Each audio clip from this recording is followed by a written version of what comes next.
This has been a crazy month. We've had several gacha games announce their closure, to the surprise of many. Punishing Grey Raven rolled out an English dub. Genshin had some drama with their voice actors. I actually played an entire month of Tower Fantasy and did a dedicated video of my experiences over the course of that month. Snowbreak released and actually blew my expectations out of the water, and tons of new gacha games were announced. And while I have covered every single one of those in detail, and I urge you to go ahead and check each and every one of those videos out, nothing is more important than knowing how our favorite gacha games are doing. Hey, my name is Stix and welcome back to your monthly recap of how your favorite gacha games are doing on a month-by-month basis. These stats are purely mobile and do not include These stats are purely mobile and do not factor in PC earnings or downloads for reference. If you're interested in gacha releasing this month, new gacha to try out, I do have a dedicated video exclusively for that you can find linked below in the description, at the end of the video, or the pinned comment. Now let's jump in and see where everything fell into place.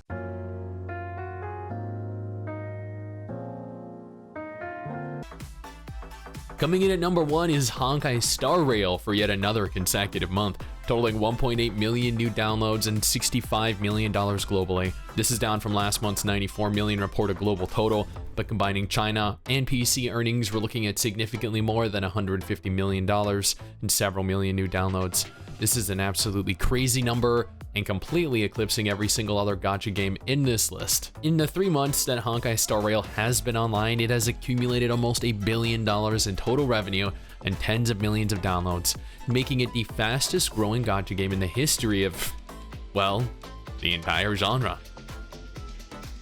Genshin Impact still retains the number 2 spot with a total of 3.4 million new downloads and $54 million between global and China.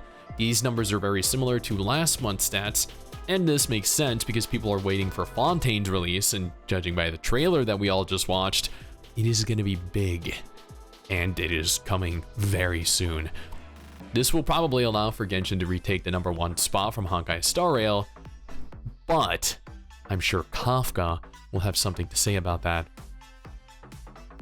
Fate Grand Order continues to show what an absolute force the Fate franchise is to reckon with, managing to come in at number 3, bringing in $33 million and 170,000 new downloads. For reference, Fate Grand Order made more money than Genshin Impact did if you disregard Genshin's Chinese revenue. This is actually up from last month's $31 million. Absolutely insane. Musume dethroned NIKKE for number 4 this month, bringing in $21 million and 30,000 new downloads in Japan alone. This is down from last month's $22 million, but for a Japanese exclusive release, never ceases to amaze any of us. They love their horse waifus. And that's it for gacha games that earned above $20 million. That's kinda crazy, only 4 games managed to fall under this category in the last month. That by no means means that other gacha games are doing poorly. On the contrary, many gacha games are still managing to accumulate over $10 million and are critical successes. Before we discuss where the remainder of our gacha ended up, allow me to thank our incredible patrons over on Patreon. Your guys' support is why I can continue to make videos like this every single month, and I deeply appreciate you all for being there for me. Blue Archive managed to re-secure itself into the top 5 this month, coming in at number 5 just barely, managing to pull in $19 million and 260,000 new downloads. This is up quite significantly from last month's $7.8 million and 180,000 new downloads. Raid Shadow Legends, for the first time all year, comes in at number 6, managing to bring in a whopping $16 million and 700,000 new downloads. This is up from last month's $14 million. NIKKE, for the first time since it launched, dipped to number 7, although only barely, earning $15 million and 290,000 new downloads. This is down from last month's $23 million. It has dipped below 20 million before, so this is not an immediate sign of its decline. Summoner's War somehow managed to secure a top 10 position for the first time all year, coming in at number 8 with $12 million and 100,000 new downloads, up quite a bit from last month's $9 million. Project Sekai came in at number 9 with $10 million and 30,000 new downloads. This is almost exclusively due to Japan, and geez, seriously, Japan loves their waifus, man, holy shit. This is roughly on par with last month's $10.9 million, however. Number 10 was taken by none other than Diablo Immortal, which amassed $10 million and 600,000 new downloads across global and China, down from last month's $13 million. Number 11 was secured by Arknights, which had a great month, bringing in $10 million and 100,000 new downloads. This is up quite significantly from last month's $7.9 million. And that is every gacha game that managed to earn above $10 million. The following, however, all managed above $1 million, which is a sign that they're all still profitable, successful, and popular to varying degrees. At number 12, we have Romancing SaGa Reuniverse, a title not many of you have likely played, yet managed to bring in $8.2 million and 40,000 new downloads. This is down from last month's $10.2 million, but $8 million of the $8.2 million is from Japan, with only 200K coming from global. At number 13, we have Epic 7, managing to obtain a whopping $7 million and 70,000 new downloads. This is roughly on par with last month's $7 million as well.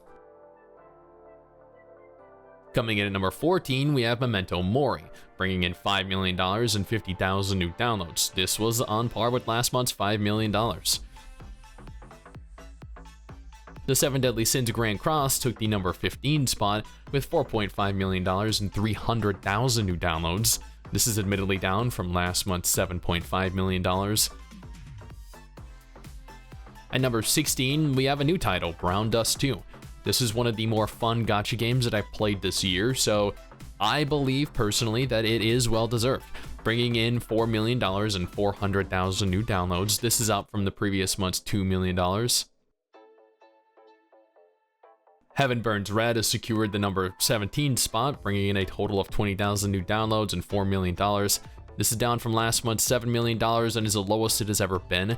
This is exclusive to Japan and is still surprisingly good. Number 18 was secured by Tactop Symphony, which brought in $40 million and 600,000 new downloads. This likely would have seen a higher gross if it had launched a little earlier, but is still relatively impressive due to its niche nature.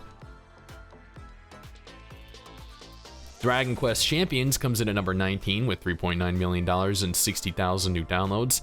This is down from last month's $9 million and a very alarming drop given it has only been out for less than 2 whole months. It is a Japanese exclusive currently though.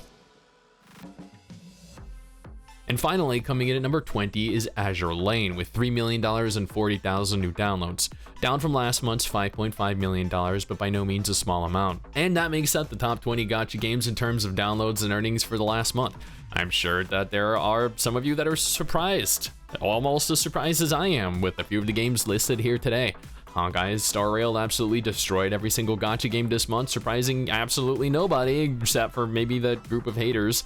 Tower of Fantasy didn't make it into the top 10, the top 20, the top 30, perhaps the top 50 this month, and saw its lowest earning month to date for the 7th month in a row, just barely breaking $1 million earned globally. It has declined every single month for the entire year, which means next month we're looking at probably an 800k to 900k financial return. Ether Gazer dipped from 1.8 million to 600k, which is a little scary for the game. How King's Raid manages to remain online, earning only 29k globally, amazes me.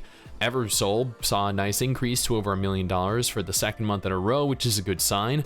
Path to Nowhere is bringing in 500k globally. Punishing Grey Raven is managing 1.3 million globally. Neural Cloud is at 140k, its lowest month yet. Higan Erithal is at 60k. Yeah, it has been a fascinating month, honestly, and I can't wait for the next month to see how the games continue to shift. Now, if none of those games look like games you'd be interested in, though, I have you covered with 2 different videos on screen right now that I think you should totally check out.